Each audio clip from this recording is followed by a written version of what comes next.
Hey, Grace, you need to understand what you've done.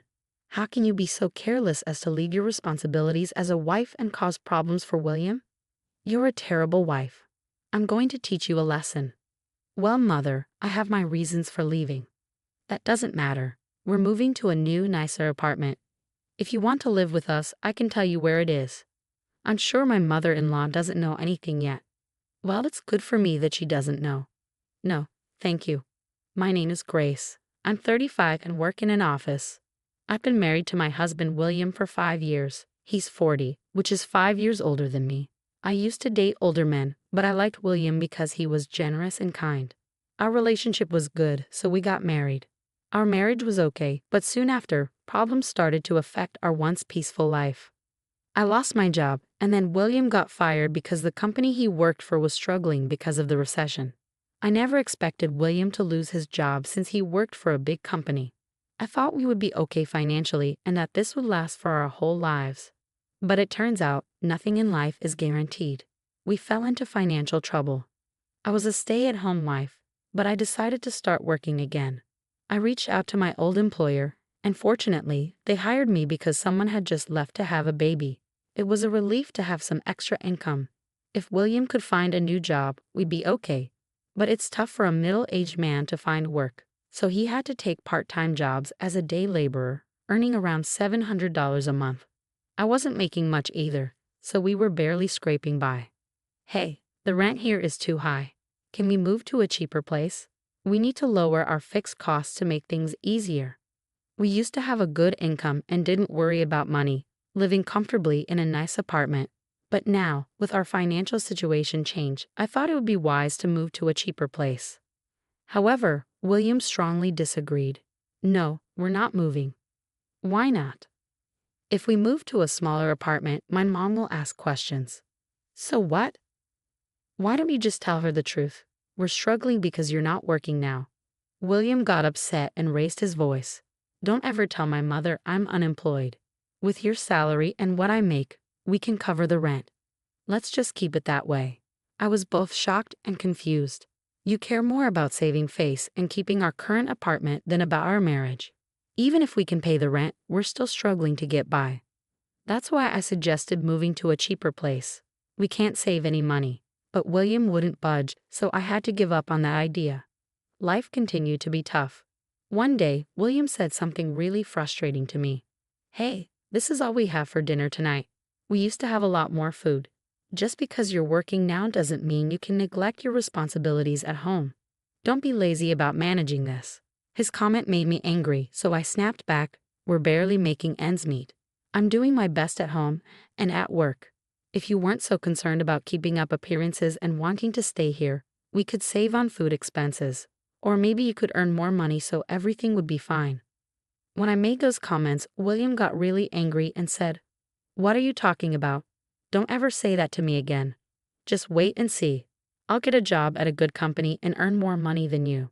He was furious, but if it made him more determined, I thought I could handle it. I tried to convince myself that it was okay. But despite his determination, William couldn't find a new job. He had to keep working part-time as a day laborer. Even though he was motivated, he wasn't getting any job offers. He hadn't done any extra training or gotten new qualifications. He had just been doing part-time work. William faced rejection at every interview and grew frustrated with having to compete with younger candidates. Eventually, he gave up on job hunting, still believing he could earn more than I did. I was disappointed and had lost hope. It wasn't just William's situation that worried me. Earlier today, I got another phone call from my mother-in-law. Despite being at work, she called me more than 10 times before I could return the call during my lunch break. Her voice was high-pitched and frustrated from the start. "Why didn't you answer the phone right away? I told you I'm at work, didn't I?" "Well, you called while I was working." My mother-in-law is very close to her husband. A year ago, she called me frequently, and I thought she must be lonely and needed support. But all she talked about was her duty to support her husband, and now that I've started working, she was furious and kept calling me while I was at work. "Did you discuss this with William properly? You can't even return my calls." "I'm sorry. It's hard for us to live with you now. I'm not asking for your opinion. William won't object to it." "No, William says it's too hard right now." plus we're having financial problems. Financial problems? William works for a big company. He must be making a lot of money. You should be rich, right? I'm always at a loss when she says things like that. William has been very clear that I shouldn't tell his mother the truth, so I can't explain our real situation. Instead, my mother-in-law thinks I'm selfish for working and doesn't believe how tough things are for us. Her calls are annoying, both when I'm at work and when I'm home at night. She believes that as a wife, my main job is to support my husband, which includes taking care of his mother. You haven't come to visit me lately. What's going on? I have a full-time job and I'm exhausted. William works part-time on weekends, so our schedules don't match. I'm sorry. We're both so busy that it's hard to find time. Your schedule? William is off on weekends. You could come then, right? My mother-in-law seemed very frustrated and continued to complain. I felt like it was time to finally tell her the truth about William's situation. No, William works on weekends. What do you mean? Just as I was about to tell her the truth, William, who had been lounging on the sofa watching TV, rushed over and grabbed my phone. Mom, I'm sorry I haven't visited you lately. I'm working on a big project and have to work on weekends too. I'll come see you soon. After he finished speaking, he hung up the phone and came back to me. What were you doing? Were you trying to tell my mom the truth? Just tell her the truth. If you keep hiding it, she'll keep saying things because she doesn't know what's really going on. I'm sorry to hear that, but don't tell my mom. That's enough. Just keep your pride and tell her the truth. Shut up. I'm the one keeping us afloat, so you should be grateful instead of arguing. With that, he went back to his room. I was at my breaking point. I couldn't solve our financial issues, and both my husband and his mother were cornering me. It was too much. William complained that his day job was too demanding and didn't do any housework, but his job wasn't even full-time. He worked on weekends and one day during the week. The rest of the time, he was home. I was sure he could find ways to earn more money or at least help with housework. Why do you do nothing at home and expect me to handle all the chores and work? Fed up with William's complaints, I decided to leave home for a while. I went back to my parents' place for a week to show William how tough managing the house really was. I told my parents everything that had been happening, and they suggested I should get a divorce as soon as possible. But we were in love, had been married for 5 years, and I didn't want to end it just like that. If I was going to get a divorce, I wanted to make sure I tried everything to fix things first. If that didn't work, then I'd consider a divorce. While I was at my parents' house, William called me. When are you coming home? Where's my mail? I won't be home for a while, so you'll have to handle all the housework while I'm gone. Don't be ridiculous. Just come home and take care of the chores. No, I won't. You know how hard housework is. You can clean the house, do the laundry, and cook, do everything yourself. It's important for you to understand how tough it is for me to manage all the housework while working. I made it clear I wasn't coming back, and I ignored William's repeated calls. Staying at my parents' place was very comfortable. For the first time in a long time, I could share the housework with my parents. My mother would say, "You must be tired," and she made many home-cooked meals. I really appreciated not having to do anything and getting food served to me. After spending about a week there, I thought I might want to stay a bit longer. But my parents' house was quite far from my office, taking an hour and a half each way to commute, so it wasn't practical. I thought it was time for William to understand how hard housework is, so I decided to come back home. I was worried the place might be a mess, but it was actually cleaner than I expected. Still, something seemed off. When I checked William's room, I noticed his clothes and suitcases were gone. I figured he must have gone to his mother's place, so I called him. "What are you calling me for now? Where are you?" "I'm at my parents' house." "You didn't go to your parents' house right after I left, did you?" "That's right. What's your point? It doesn't make any sense. You shouldn't have left in the first place. I'm already upset and not going back to that house." "What do you mean?" "I'm going to live with my mom. I'm moving into a new apartment." "I have no idea what you're talking about." I was speechless when the voice on the phone suddenly changed. "Hey, Grace. Do you realize what you've done? How can you abandon your duties as a wife and create problems for William? You're a terrible wife. I'm going to teach you a lesson." "Well, Mother, I have my reasons for leaving." "That doesn't matter. We're moving to a new, nicer apartment. If you want to join us, I'll tell you where it is." I'm sure my mother-in-law doesn't know anything yet. Well, it's good for me that she doesn't. No, no, no, no, no. Thank you. What? My immediate refusal shocked my mother-in-law. I was firm in my decision not to move. Oh, are you serious? If William is going to live with me, then unless you come over here, you'll have to be on your own. You can live alone, can't you?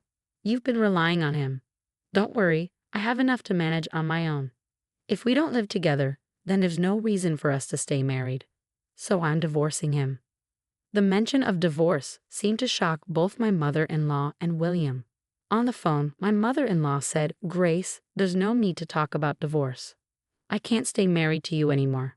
I need to get rid of a terrible husband like you as soon as possible." When I said that, my mother-in-law reacted angrily. "How dare you speak about William like that? We don't want a life like yours either. So fine, William, just get a divorce." "No. I'll get the divorce papers ready. You'll regret this. It's too late for apologies." "Same to you." With that, the call ended. I figured my mother-in-law and William would soon show up with the divorce papers. I was relieved that things were turning out as I hoped. I was grateful that William wasn't willing to change and had gone back to his mother's place. This made it easier for me to decide to move on. If he wasn't going to improve, there was no reason for us to stay together. I packed my bags and waited for my mother-in-law to arrive. A few hours later, she showed up. "Oh, William isn't here. He doesn't need to be. Here you go. I had him fill out his part already. You need to complete yours as soon as possible." She handed me the divorce papers. I noticed that William's section had a shaky handwriting, as if he was reluctant. My mother-in-law ranted, "William is such a wonderful man. Despite having a terrible wife like you, he was hesitant about the divorce. I'll never forgive you for causing trouble for such a great person. I hope you live poorly and regret it." While I filled out my part of the form, my mother-in-law continued to yell at me. William's pride had prevented him from telling his mother the truth until the end. What a pathetic man he is. "What happened to your house? I saw that." "Well, if you want to come over, there's no place for you." "No, I won't." "How much did you sell it for?" "It was old, so it must have been cheap." "That's none of your business, but since I'm being nice, I'll tell you. It was about $50,000. It's not a huge amount, but enough for retirement. William will cover the cost of our new apartment." "Wow, I'm surprised you got approved." "What are you talking about? William is a high-class person. It was expected." "So you deposited the money into William's account." "How did you know that?" "That's not important. Stop asking." And that's just how a divorced woman talks. "So obviously you're still interested in him, but it's too late for that." "Don't worry. I've already agreed to the divorce."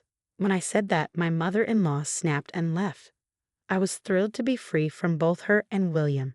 I gathered the rest of my belongings and moved them back to my parents' house. I discovered a lot of things I collected for my small apartment. By leaving, I had managed to provoke my mother-in-law, which helped me escape the financial struggle. There was no way I'd hand over any of William's property. She would have to deal with it. Even now, I find it amusing to remember William's pale face during the property division discussion. Then, about 2 years later, I got a call from a number I recognized. I thought it might be work-related and picked up the phone, only to find it was my ex-mother-in-law. "Oh my God, Grace, please help me." "Mother, don't call me that. We're strangers now." "Don't say that. I'm in trouble." "Huh? Can't pay the rent and running out of savings." "Yes." "He didn't tell you about the financial problems until things were really bad, did he?" "Oh, you knew. I suspected he didn't want to tell you, but every time I tried, William told me not to." "I didn't realize that. I'm so sorry, Grace. I didn't know anything. Please come back." "I don't want to." "He wouldn't change no matter how much I tried. Even you were always bullying me. I don't want to be around people like you ever again." "Please don't say that. I don't have anything to eat anymore. I'm really struggling." According to my ex-mother-in-law, William had been trying to keep up appearances and didn't tell her about the financial issues. He used the $50,000 from selling the family home to pay rent, but his mother became suspicious if he didn't spend money on expensive groceries and fancy meals now and then. As a result, he quickly burned through that money and is now broke. Well, he got what he deserved, didn't he? Why don't you put aside your pride and live modestly in a cheap apartment? No, it wasn't supposed to be like this. I was supposed to live comfortably with my elite son. My ex-mother-in-law cried as she spoke, but I quietly ended the call and blocked all her numbers. I also filed a restraining order against her just in case I needed to involve the police. They always seem to rely on others, whether it's parents or children. I've learned a lot from this experience and am determined to live independently. I've refocused on my own life and am working to move forward. The truth is clear. William continued living beyond his means, and my mother-in-law blamed only me without questioning her own son. I'm relieved to have cut ties with such a difficult mother and son. I'm confident that I can now live an independent life and hopefully meet a wonderful person in the future. I wish for happiness and success moving forward. Thank you for watching until the end. If you enjoyed this video, please subscribe to our channel. See you in the next one.